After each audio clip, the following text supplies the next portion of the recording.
seems to be a comprehensive serial killer. He loves the concept of killing. He would want to do it again. I mean, he would bind them up, he would torture them, and then he would kill them. We found the 13-year-old girl in the basement hanging from a water pipe. In that letter to us, BTK said, "How many more people do I have to kill before I get some publicity?" There may be victims out there that we have no clue of. The BTK Strangler hides in women's bedroom closets. He kills women, men, small children. Nobody is safe. Nobody.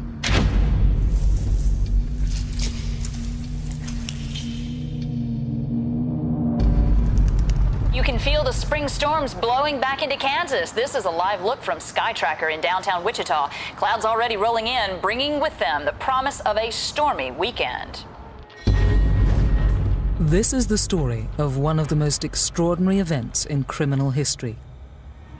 A story that has terrorized a small mid-American city for the last 30 years.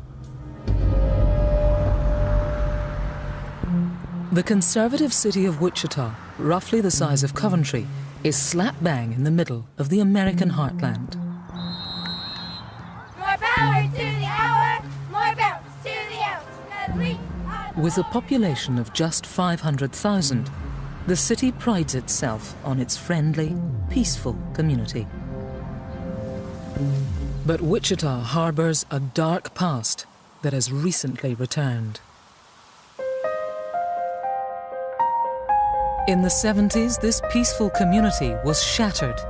Wichita had a serial killer on its hands. The murderer became known as the BTK Killer due to the method in which he bound, tortured, and killed his victims. After his seventh victim, BTK disappeared, and for the past 2 decades, Wichita has tried to forget these horrific events. But in 2004, all that changed.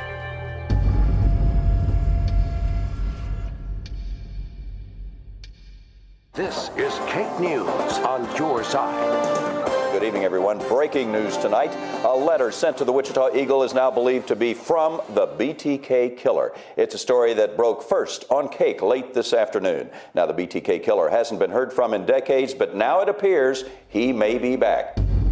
The one thing about BTK that makes him absolutely unique is he's the only serial killer to elude capture for more than 30 years and continue to communicate with the police. What brought him back? Did something change in his life? Did he go on drugs? Did he go off drugs? Did he get married? Did he get a divorce? Did he have a baby? What happened in this guy's life to bring him back? This is kind of unprecedented. We don't usually have serial killers out there who wait so many years, decades, to then return and say, "Ha-ha, I'm here, I'm alive, I'm in your community, and I'm threatening you again." The news of BTK's return has once again plunged the city of Wichita into a state of panic.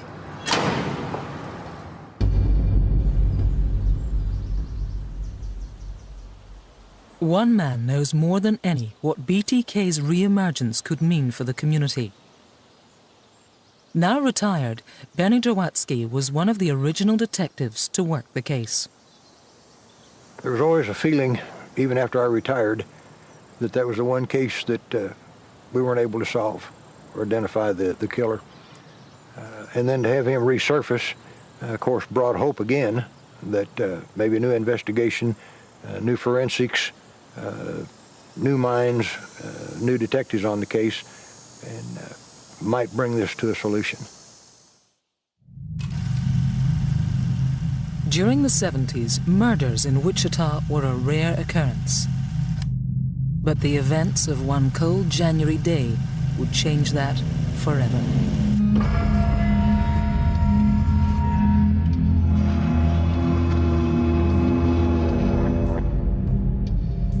On a quiet residential road, 38-year-old Joseph Otero, his wife Julie, 34, and 2 of their children were bound, tortured, and killed in their home. The Otero killings in 1974 were a huge, huge story. At the scene, it was a small frame home. 4 people were dead inside when I arrived. The police were combing all over the scene. And it was hard for Wichitans at that point to believe that 4 members of a family had been killed. That just didn't happen in Wichita, Kansas. So for us in Wichita, this story was huge. Today, the Otero house at 803 North Edgemoor still stands. Bernie Drowatsky was one of the first detectives to arrive on the scene and returns 30 years later to recall the terrifying events that took place there. Well, it's been 30-some years since I've been in this house. It's exactly as I remember it. There was no forcible entry that we could find into the residence on the Otero homicide. The telephone line had been cut. The best I recall, the bed was to the west. Mrs. Otero was on the bed, kind of at an angle, and Mr. Otero was on the floor. They had both been bound and strangled and were both deceased. It was an extremely upsetting scene to go in and find those people, especially the 2 youngsters. The best of my recollection, this is the room that Joseph was in, on the floor on his back. I believe he was 9 years old. He was face up, feet bound. His head was wrapped with the pillowcase and towel, plastic of some type. Further going through the house, we found the 13-year-old girl in the basement, hanging from a water pipe. This is a stairway going downstairs.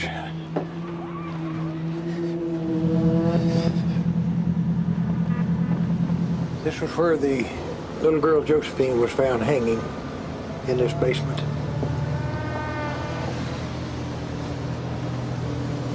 This pipe was the pipe that the rope was up and over and around her neck. Her feet were so far off the floor.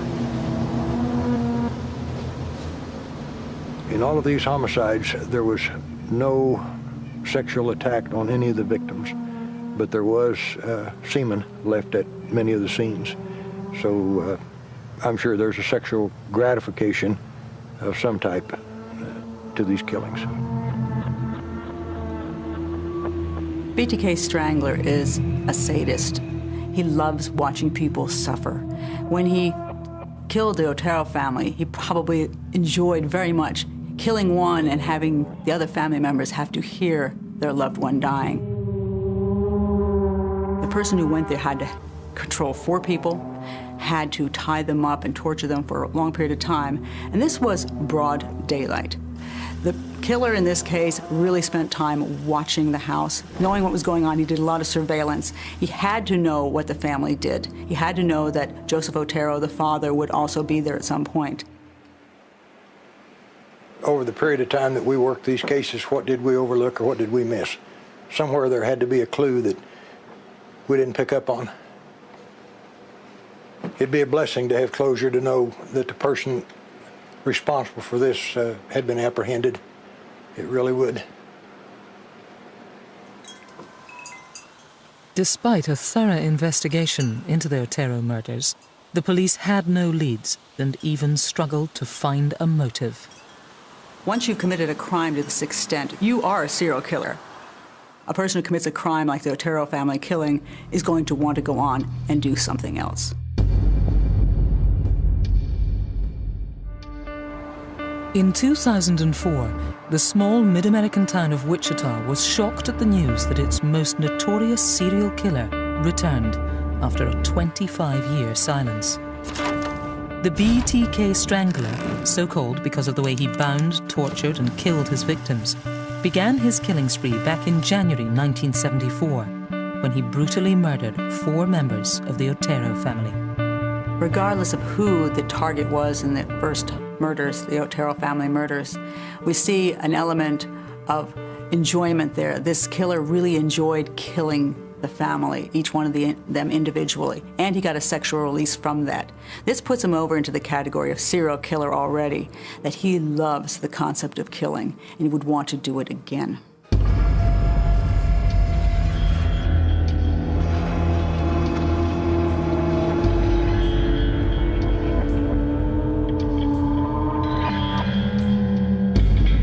April the 4th, 1974, 3 months after the Otero killings, police were called to the home of 21-year-old Catherine Bright, who lived just 2 miles away. Catherine Bright and her brother had returned home, and upon entering the residence were confronted by an individual that had been waiting in the house. He emerged from her bedroom closet with a gun, told them he was going to rob them. Struggle ensued between Kevin Bright and the individual, and Kevin was bound to a chair. Kevin fought free, grappled with the man, but the man shot Kevin in the side of the head, knocking him unconscious, although the killer thought Kevin was dead. Kevin woke and heard his sister being strangled, being attacked by this guy. He went to her aid, and again, then he was shot in the face. Kevin managed to stumble out the front door onto 13th Street, where a passerby found him and called emergency. Catherine Bright had been stabbed 3 times in the abdomen. Despite police and medical crews arriving at the scene, she died later in hospital. Kevin Bright survived the ordeal, but police felt the extent of his injuries made his description of the killer unreliable. In the months that followed, police received their first breakthrough in the Otero case. 3 men openly confessed to the killings, and it wasn't long before the news made the front pages, much to the relief of the community. The police department made some arrests in December of 1974. It was during that period of time that the news media picked up on it, and it became knowledge to the community that we had people in custody. And that's when we received our first communication from the Strangler.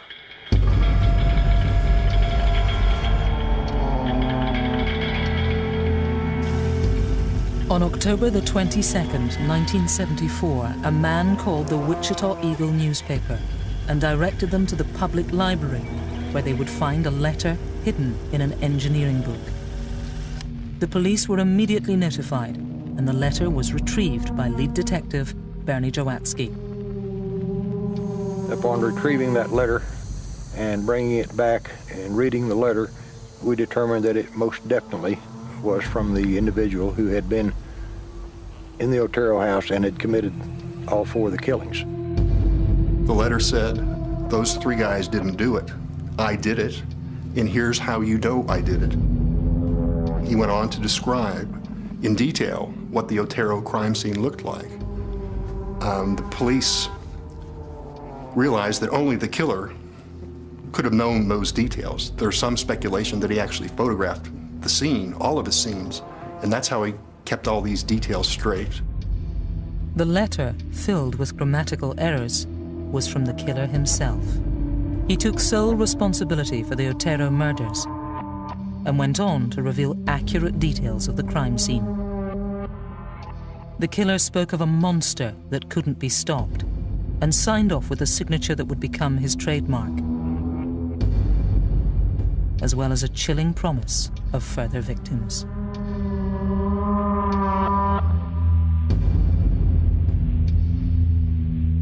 One of the most unusual aspects about the BTK strangling case is that there were communiques with the police. Now, many people watching Hollywood think that all serial killers want to have a cat-and-mouse game with the police and send them letters, but it is really an extremely rare event. In a desperate attempt to find the killer, police stepped up their investigation, recruiting more officers to the case. But the trail of BTK mysteriously went cold, and it would be another 3 years before he was heard from again.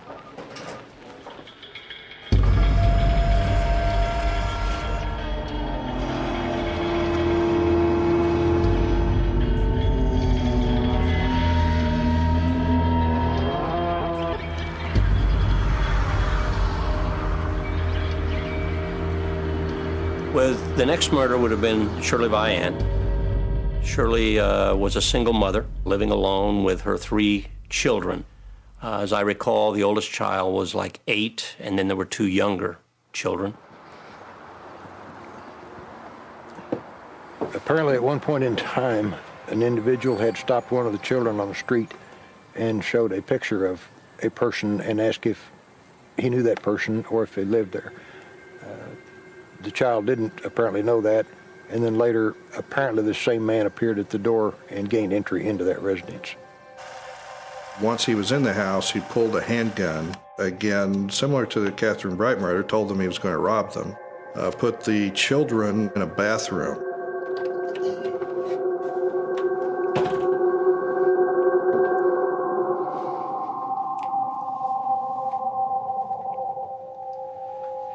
This is the bathroom that the children were locked in. This door at the time was not here. This was a solid wall. And the kids were placed in here and the door tied shut in some manner, so they couldn't get out. The oldest child heard what he thought his mother being murdered, which was what was happening. And he helped his, he was 8 years old. There was also a 6-year-old boy and a 4-year-old girl. There was a very small window in the bathroom. There was a window on this north wall, and this was a window that the kids used access to finally get out of the bathroom. When the police arrived, Shirley Vian had been bound and strangled, similar to the Oteros. She was found on the bed, and there was semen left at the scene. Again, she was not raped or anything, she was strangled. This was a new thing, and totally, the police did not understand, why there was semen on Josie Otero, the girl who was hung in the basement. There was semen near Shirley Vian, so after a while they understood this was a sexually motivated serial killer. Our theory is that what he was doing is that he was strangling them, and as they were dying, he was probably masturbating at the time. He apparently actually saw the people dying from the strangulation, and that's what aroused him. If the children had not escaped or something interrupted him, I think we'd have had some dead children in that one also. We have since made every effort in the world to, work with these children, try to get a description from them. We had child psychologists work with them and everything. As best we could come up with, he was, again, a white male about mommy's age, which would have put him somewhere in their 30s, early 30s, somewhere in that category. We do know that he had a black bag, which we had always theorized that he brought the tape with him that he used, the ropes that he used, and we know he had a gun because we theorize in the Otero case he had to have a gun to get control of the adults and things of that nature. We know in the Kathy Bright case he had a gun because he shot the brother, and in this particular case the youngster was able to tell us.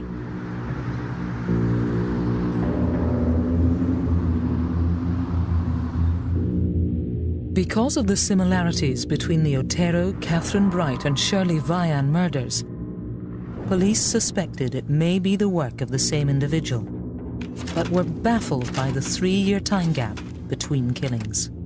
A serial killer usually kills after something has gone wrong in his life. He has some kind of crisis. Perhaps his wife has asked him for a divorce, or his girlfriend has left him, or perhaps he's just been fired from his job. He's feeling really low, he's angry at the world, and he says, "You don't have any respect for me. You don't think I'm anybody." So he goes out and he says, "Look what I can do to you." He kills somebody, he feels proud of himself, he's got a big ego again, and then he may not do anything again for months and months, or even years, until another crisis appears. And that's why serial killers, they don't kill every month by the moon like some people think. They kill when they feel a need to kill. As news of Shirley Vian's murder spread, Police Chief Richard Lemunyon faced a difficult decision about whether to go public and warn the community of Wichita that there was a serial killer on the prowl. I'm getting advice at this point now from the FBI, from the behavioral science people. Should we release this information? Should we not release this information? And you get a lot of different advice, and if you asked 6 people, you get 6 different opinions. And finally, you have to make a decision. In this particular case, the decision was made that we would not give him credit for it at the time in hopes that he would communicate with us, which he did. But the communication was not what the police were hoping for.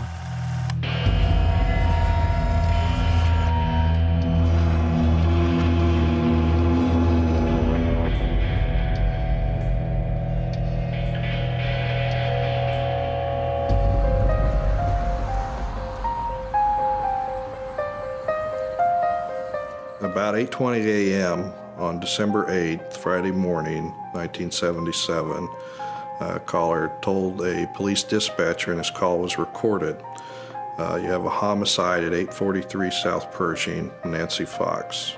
He communicated directly with the police department in that he told us, you will find a homicide, gave us the exact location, and gave us her name. Yes, you will find a homicide at 843 South Pershing, Nancy Fox. I'm sorry, sir, I can't understand you. What is the address? 843 South Pershing. That's correct.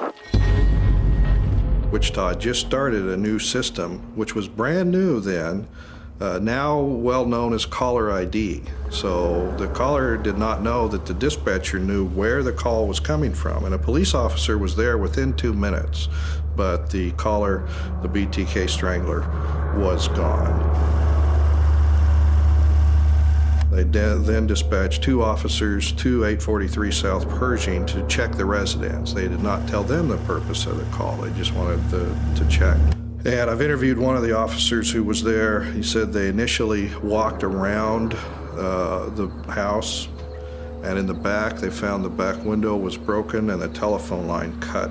And they looked at each other and said, you know what we're going to find in here? We're going to find a body. 843 South Pershing was the residence of Nancy Fox, a 25-year-old part-time secretary. She was found on the bed, face down, which was somewhat typical of what he would do with these victims. Her panties had been pulled down between her buttocks and her knees. There was semen left at the scene in a negligee laying by her head. Nancy Fox's father faced the task of identifying her body. When we arrived at the hospital, they took us into this room and wanted us to go make an identification. I mean, it was something you don't want to remember. I could see her face and her feet, and basically that was all. And it was just bruised, black and blue, but enough. It was no doubt as to who it was. Most serial killers want to simply commit their crime and get away with it. They never contact the police. They don't want anybody to know about it. They're happy if it just disappears and is swept under the rug so they can go kill again someday. Usually to most serial killers, it's a personal thing. It's between them and the victim. That makes them feel like God when they're able to kill somebody. But there are some serial killers out there who want more than that. They like to play games. They like to see that they're smarter than the police. After he makes a phone call, he knows the police are rushing down there, and he can imagine them entering the apartment and finding what he's done, and that excites him. After the murder of Nancy Fox, BTK's 7th victim, police turned all their attention to the phone call and searched for witnesses to give them a detailed description of the killer. We found one witness that claimed he saw the individual on the telephone making the phone call to the police dispatcher. This was an individual that pulled up to use the telephone, saw a man on the phone, didn't have any change, so he went into the store to get some change for the payphone, came back out to use the phone, and the individual was gone, and the phone receiver was dangling from the phone. And when he picked it up, my understanding was that it was still an open line to the police dispatcher. He gave us a description at that time, which was a white male, approximately 5'8" to 5'9", light hair, a very generic description. Unable to release a detailed sketch, the police had nothing to go on. They would have to wait until the killer struck again. By the beginning of 1978, The BTK Strangler had viciously murdered 4 members of the Otero family, including 2 children, 21-year-old Catherine Bright, 24-year-old Shirley Vian, and 25-year-old Nancy Fox. Despite devoting many officers and thousands of man-hours, the Wichita Police Department were struggling for leads and had still not made public that there was a serial killer on the prowl.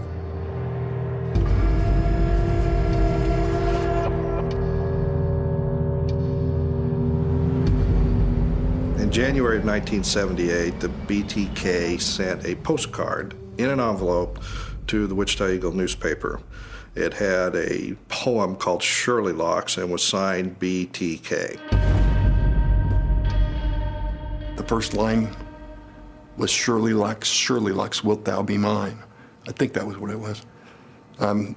It came into the newspaper and was opened by someone who mistakenly assumed that it was for a Valentine's Day promotion. So they sent it to the wrong department, they put it on the wrong desk, whatever happened, it never made its way up to the newsroom. The poem consisted of 7 lines and made reference to Shirley Vian. There was also mention of Nancy Fox. 10 days later, BTK sent another letter, this time to one of Wichita's main television networks, Cake TV. Police are here. I remember going back into the newsroom and several people around the desk, and I asked about where the letter was or where it had been found, and they indicated to me the letter. Of course, it was handled as evidence and protected for fingerprints and such as that. Because the Wichita Eagle had not published his Shirley Locks poem, BTK opened his letter with a question. In that letter, he said, how many more people do I have to kill before I get some publicity? And it was at that point that we knew that he wanted publicity, that he enjoyed the publicity, that he really relied on that publicity in order to probably feed his ego. The letter consisted of 2 typewritten pages, an accurate drawing of Nancy Fox's body, and a poem entitled "O Death to Nancy." In the letter, BTK admitted to killing 4 members of Joseph Otero's family: Shirley Vian, Nancy Fox, and taunted the police to guess a further victim, presumably Catherine Bright. The BTK killer even admitted that he would have killed Shirley Vian's children, but was interrupted. After receiving this letter, Chief LeMunyon was forced to face the inevitable. In that particular time, you're getting all these mixed signals, you know, yes, don't give him credit, yes, give him credit. Well, in my judgment, we didn't give him credit for Shirley Vian, and we ended up with Nancy Fox. I don't know, had we given him credit for Shirley Vian, we'd still had Nancy Fox. I don't know that. So I was going to give him credit, which we did. On the 10th of February, 1978, 4 years after BTK's first victims, Wichita was finally told the truth. Good afternoon. This morning, Cake TV was contacted by the person who police say they believe murdered 4 members of the Joseph Otero family in January of 1974. The communication came in the form of a 2-page typewritten letter addressed to KAKE Channel 10. It was signed with the initials BTK. But with us right now is Chief of Police Richard LeMunyon. I have a couple of questions, Chief. How can you be sure that the BTK letter is authentic? Well, Ron, after reviewing the contents of the letter, there's absolutely no question that the only person who would have the type of information that was included in the letter would have to be the killer himself. Do you know what the initials BTK stand for? Yes, it's our feeling that the initials that were placed there stand for bind, torture, and kill. BTK has killed 7 people, Chief. What kind of leads do you have? Well, very honestly, we have no solid leads at all. The press conference was actually aimed at 2 audiences. Number 1, the first audience was the community, and number 2 was to the Strangler, and it was orchestrated for that purpose. The first idea of a police chief is public safety. I mean, we didn't want another murder. So if we could play with this guy in terms of the games that he played and let him communicate with us in writing as opposed to sending us bodies, that was my goal. But the public reaction was one of fear. This sleepy community had never imagined they would be prey to a serial killer. Wichita was plunged into a state of panic. There was not an unlocked door in this community anymore. Everybody locked the door. Prior to that, this had been a community in which you might leave your keys in the car, you might keep your door unlocked. But since BTK, and since there was a serial killer loose, not anymore. Everything changed. The reaction of the people in Wichita was panic. Everybody was scared. Everybody looked at their neighbors, locked their doors, locked their windows, checked their phone lines. It caused quite a stir. The second shift duty sergeant would always send the officers out, reminding them the BTK Strangler is out there. He hides in women's bedroom closets. He's armed with a knife and a gun. Be careful. The department encouraged people to call the police if they got home and felt anything unusual, if they got home and the door didn't look right or a light was off that should have been on or vice versa. We encouraged people to call and have officers come out and do house checks. They'd go through the whole building, the whole house, and the last thing they would do would be fling open that woman's bedroom closet door with their guns drawn. There was never anybody there, but they didn't know that, because they knew that this guy would break in and hide in women's closets. Some serial killers like to be the boogeyman. They like to scare not only the person they're killing, but the entire community.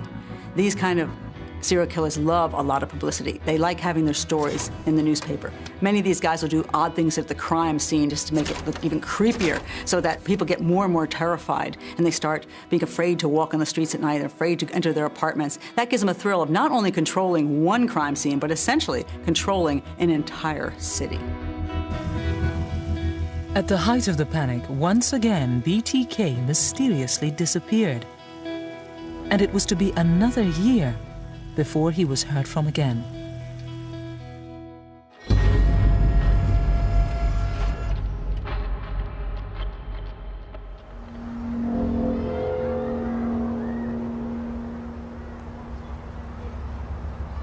The Anna Williams case is one of those cases that to me is one of the most terrifying for what didn't happen. Annie Williams was a 63-year-old widow lady who lived alone. And her pattern was, on this particular night of the week, she had a regular thing. I can't remember if it was a dancing thing that she went to or bowling or something. And she normally came home when that was over. On that particular night, she chose to stay with her daughter. When she got home early the next morning, discovered that there had been someone who had broken into her house, had spent apparently considerable time in her house. The telephone line had been cut. There was forced entry through one of the windows. It was just a typical residence burglary as far as anybody knew, until several months later when a letter was received that had some items in the envelope of hers, as well as a letter and a drawing.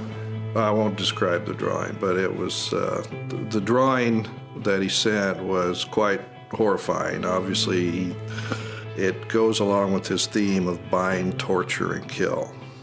And he sent the drawing, the poem, and one of the woman's scarves that she was able to identify as her scarf. BTK's poem posed a question.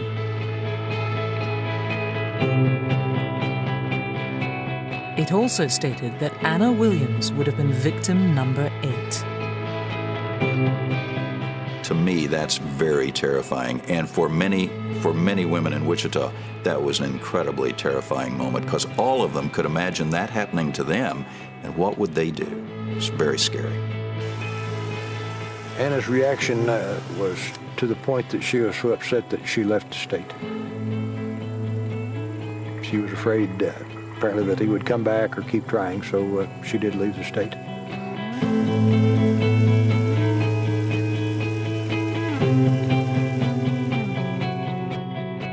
BTK's attempted murder of Anna Williams confused the police even more as they desperately searched for a link between the victims. So you have a victim pattern here of the youngest, Otero, who was probably about 5 or 6, and the little girl who was probably 11 or 12. Then you have the parents. You have Kathy, who is a college age. You have Shirley, they're 20s, early 30s. You have Nancy Fox, and then you have a 63-year-old. Again, you're getting all this advice from these psychologists and these behavioral scientists, and it doesn't fit anything that they're telling us. The only thing that was consistent about this person for over 30 years is inconsistencies. Desperate for a break in the case, the police took the unprecedented step of releasing the Nancy Fox phone call to the public, which they had spent the past 2 years trying to enhance. Using state-of-the-art equipment at the time, experts managed to clear up some of the background noise in the aim that someone would recognize the voice of BTK. Yes, you will find a homicide at 843 South Pershing, Nancy Fox. That was the first time that anybody had heard his voice. And so that was really a momentous occasion. For the audience, it was really a moment. That's BTK's voice. That's the killer. When I heard the phone call there, why, it was a shock, I guess you might say, and a surprise that somebody, a killer would be that cold-hearted to call and notify and tell the police of his own, what had happened and everything in his own words. Despite releasing the voice, no one came forward, and once again, BTK mysteriously vanished.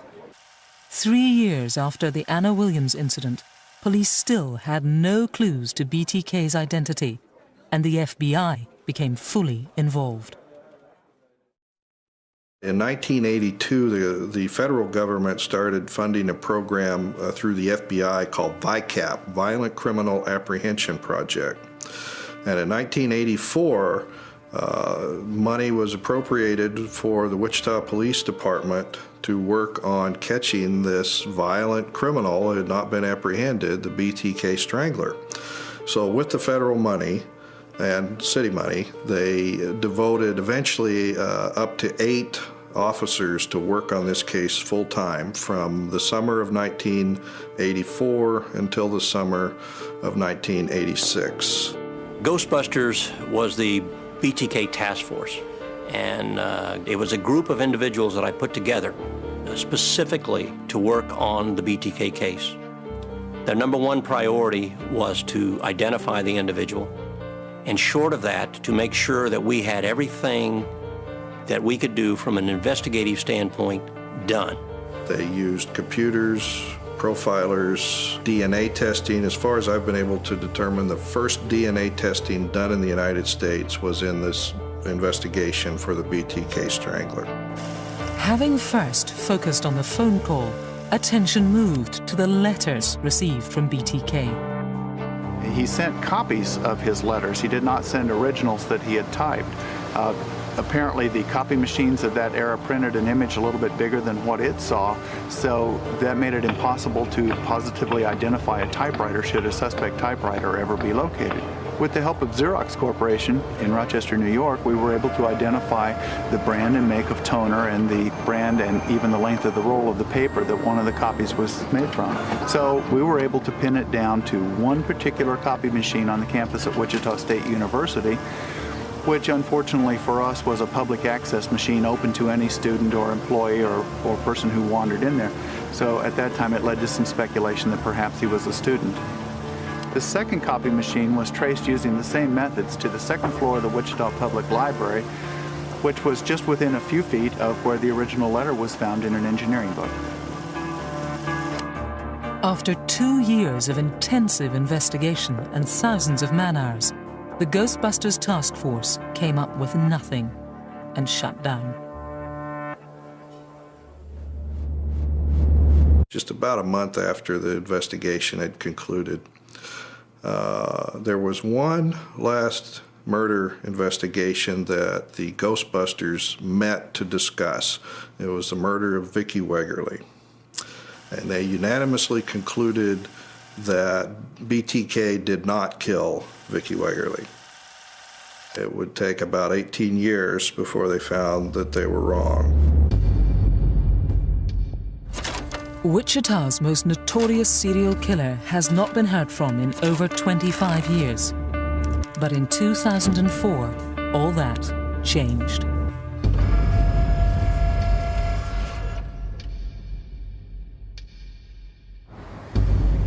On March the 19th, a letter was sent to the Wichita Eagle newspaper. No one could ever imagine what the letter confirmed. The letter contained a single sheet of paper. On that sheet of paper were 3 photographs and 1 driver's license. The photographs appeared to be a woman who, with her hands tied behind her back, who appeared to be dead, lying on the floor. The driver's license belonged to Vicki Wegerle. I immediately recognized that name. Vicki Wegerle was murdered in her home in 1986. The case has been unsolved for nearly 20 years. I suspected that what I had was a letter from the killer of Vicki Wegerle.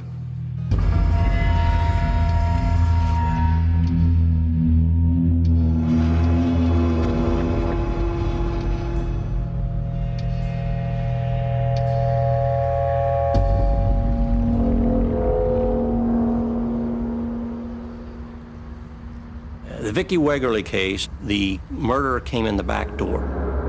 It was on a very busy street. She was home. She was a mother. She had a child that was at school. Her husband was at work, and he had a little toddler who was like 2 years old on the floor. He came in. He got control of her. He bound her, tied her up, left semen at the scene, strangled her, took the car, drove it a short distance away, and left. The investigators on that particular case went to the scene, and at the time they got to the scene, the husband had already been there. The husband found her. He disrupted the scene. He cut her loose. He thought she was still alive. The ambulance was called for. Of course, she was dead, but he, the husband, was doing what he thought was right, and he did. By the time police got to Vicki Wegerle's house on West 13th, her heart had already stopped beating. She died within 15 minutes at Riverside Hospital. Her husband, Bill, supposedly found Vicki with a noose around her neck. Their 2-year-old son, Brandon, was playing in another bedroom at the time of the murder. As BTK had been silent for 7 years, Vicki Wegerle's husband became the #1 suspect. In a case like that, your first suspect is normally the husband. The lead detective, he believed that the probability was that it could have been the husband, and he looked that direction. Given that my brother was a suspect, I was asked by the attorneys to talk to the children. In a conversation when I was talking to Brandon, he said, "Mommy hurt man." And I asked him at that time, "Did Daddy hurt Mommy?" And he said, "No." So I believe in self-defense that Vicki did try to hurt her killer. After a thorough investigation, Bill Wegerle was cleared, but for the last 18 years, a shadow has hung over the Wegerle family. Vicki's killer has remained a mystery. Her body was removed before detectives arrived, so there were never any crime scene photographs taken. The only item missing was the victim's driving license. This proved that the letter received in 2004 could have only come from Vicki Wegerle's killer. The false return address on the letter was from a Bill Thomas Kilman, initials BTK. Further examination revealed an authentic signature used in every communication sent by the BTK killer. When I first heard the news that BTK had returned and claimed that he had killed Vicki, I was elated. And of course then I immensely felt guilty because that didn't seem to be the right emotion. But yet, in my heart, I knew that that meant my brother was vindicated, that hey, you know, this just puts it on the front page and for the world to know.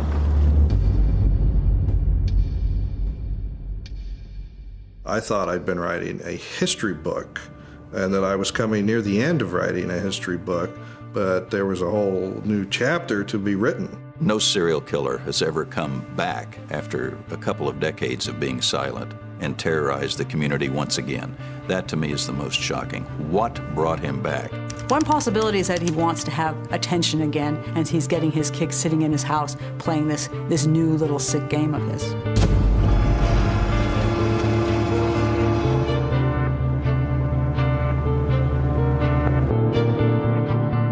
The only way you'll get a conviction is by having a DNA match. If they don't have a DNA match, this case may never be solved.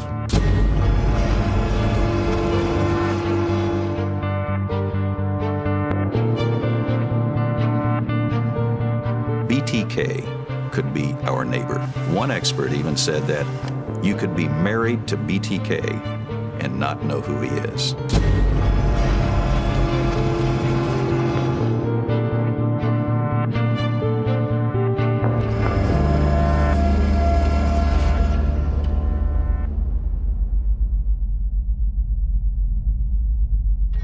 Shortly after noon, yesterday afternoon,